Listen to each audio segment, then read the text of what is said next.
What if the collapse of civilizations is not caused by wars, invasions, or disasters, but by something far quieter, something we use every day, something we trust without question, something we believe is morally neutral? Money.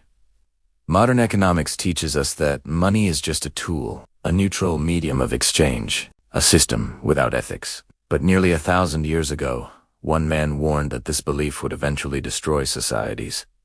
His name was Al-Ghazali, and his lesson about money was so dangerous that it was slowly ignored, diluted, and buried under centuries of financial thinking. Today, as inequality rises, trust collapses, and economies feel increasingly hollow, his warning feels less like philosophy and more like prophecy. So what did Al-Ghazali really say about money? And why does his idea explain the rise and fall of civilizations better than modern economics ever has? To understand that, we have to go back to a world where money still had a soul. In the early medieval world, money was not just economic, it was ethical. Trade was tied to trust. Wealth was tied to responsibility. And profit was expected to serve society, not dominate it. This was especially true during the Islamic Golden Age. Markets flourished across Baghdad, Damascus, Cairo, and Cordoba. Trade routes connected Asia, Africa, and Europe. Gold dinars and silver dirhams moved across continents. But unlike today, these financial systems were governed by moral boundaries. Usury was condemned.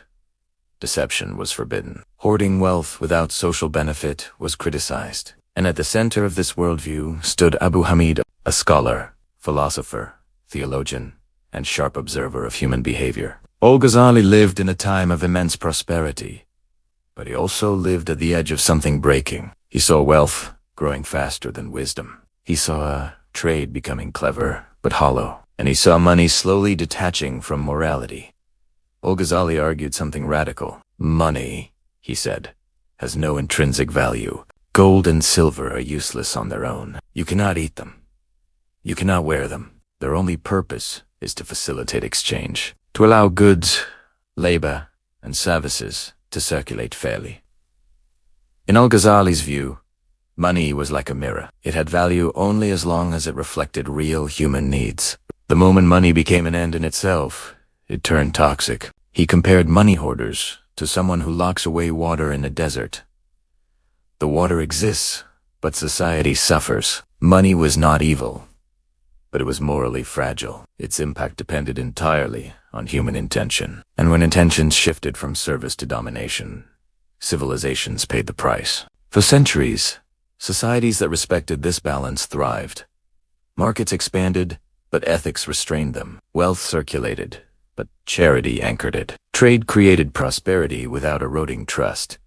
Money functioned as Al-Ghazali envisioned, a servant, not a master. But success carries a hidden danger. As wealth accumulated, new financial behaviors emerged. People began lending not to help, but to extract. Trading not to supply needs, but to exploit scarcity. Accumulating wealth, not for stability, but for power. Money slowly stopped representing goods and started representing leverage. This was the turning point. Al-Ghazali warned that once money detaches from ethics, three things happen. First, trust collapses. People begin to suspect every transaction. Second, inequality accelerates. Wealth concentrates not through productivity, but through manipulation. Third, institutions rot from within. Laws protect money instead of people. History confirms this pattern again and again. Empires expand financially, then hollow out morally. By the late medieval period, speculative practices spread. Interest replaced partnership. Debt replaced cooperation. Money was no longer facilitating civilization. It was reshaping it, and not for the better. We can trace this pattern across history. The Roman Empire debased its currency to fund excess. Trust collapsed, and markets Medieval Europe embraced exploitative lending. Peasant debt skyrocketed, and social unrest followed. Colonial empires extracted wealth without moral restraint. Short-term gain led to long-term collapse. Each time, the story was the same. Money lost its connection to real value, and societies paid the price. Modern societies tried to fix the problem technically. More regulations, more banks, more complex systems, but they avoided the moral question. They treated money as neutral, as mechanical, as value-free. You cannot fix a moral problem with technical tools alone. Without ethics, every financial innovation eventually becomes a weapon. Today, money has become almost entirely abstract. Digital numbers, financial derivatives, debt, layered on debt. In many countries, wealth grows, but trust disappears. Productivity rises, but meaning declines. Wealth inequality now rivals levels seen before the collapse of major empires. Money circulates faster than ever, yet fewer people feel secure. Al-Ghazali's warning echoes loudly here. When money stops serving moral ends, civilization becomes unstable, no matter how advanced it appears. Al-Ghazali taught 3 enduring lessons. Money is never neutral. It always reflects human values.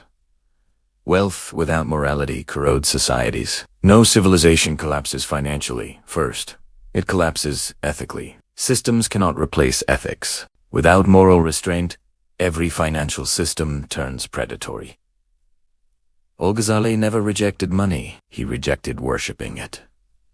The question is not whether money will shape civilization. It always does. The question is whether it will do so as a servant or as a ruler. Because once money becomes the master, civilizations quietly begin to fall.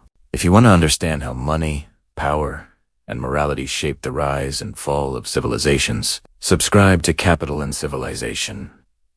Because the past does not repeat itself, but it rhymes far more often than we think.